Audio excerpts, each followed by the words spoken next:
దాడులెన్ని జరిగిన గాని దడువలేదు రేవంతన్న గంతకంతా ఎత్తుకు ఎదిగాడో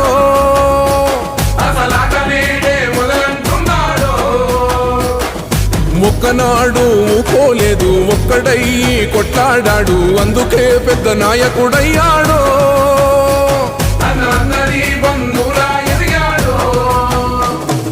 అమరవీరుల త్యాగం చూసి అమ్మ సోనియ చలువతోటి వచ్చిన మన తెలంగాణ రక్షణే ధ్యేయమంటున్నాడు 3 రంగుల జెండా పట్టి సింగమోలే కదిలినాడు ఒక్కరో కాంగ్రెస్ సూర్యుడు మన రేవంతన్న నిగ్గదీసి అడిగే మొనగాడు